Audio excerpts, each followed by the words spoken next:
Hi everyone, my name is Dana Berry, also known as danadoodlevlogs, and welcome to my vlog.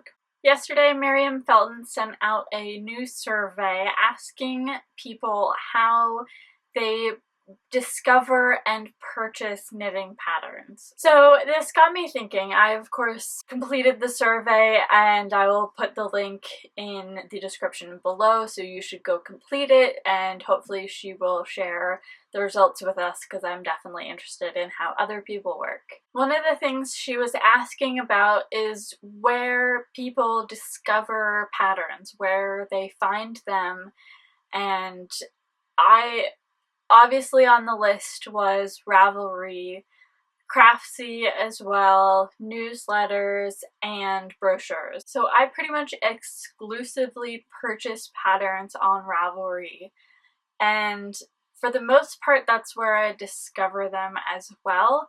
However, I do actually see quite a few patterns on Instagram. Either someone else I'm following is knitting it, or it's been released by a designer that I follow, and so I will go search that or follow the link or what have you and look at that on Ravelry and favorite it, queue it, whatever. Oftentimes I won't actually buy the pattern right then and there unless there is some sort of deal going on, if it's free for a limited time, if it's discounted, that sort of thing. I'll definitely partake in those.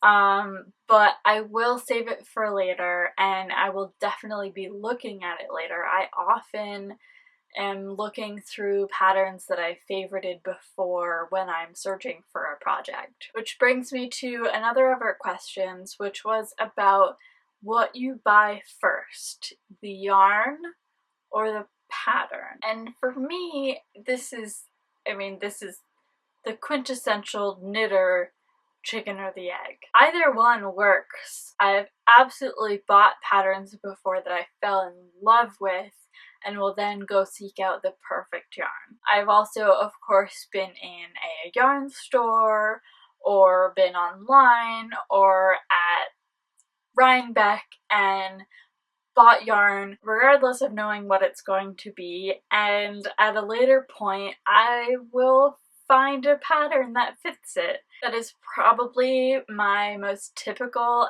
MO, and I think it works quite well, especially for knitters who have a stash of any reasonable size. Another thing Miriam was asking was how much would be the most that you would spend on an individual pattern.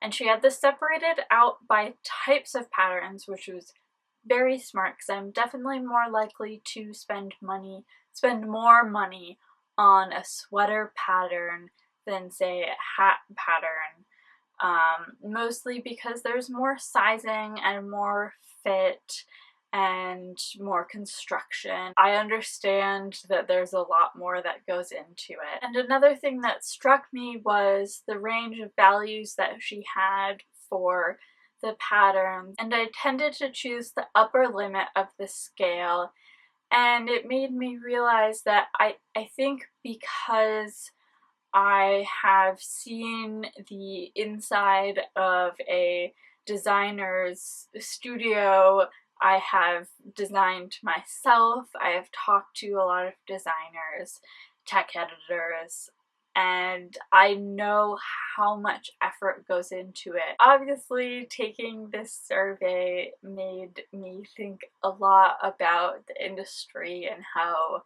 we function in it as consumers. So I'm looking forward to seeing the results of the survey. I hope that as many people as it reaches take the survey so that we can have a really broad array of statistics. So again, I have linked that in the description below. If you haven't already, go take that survey, help Miriam out, help our industry out. Please like and subscribe if you have enjoyed this video. I hope to see you next time.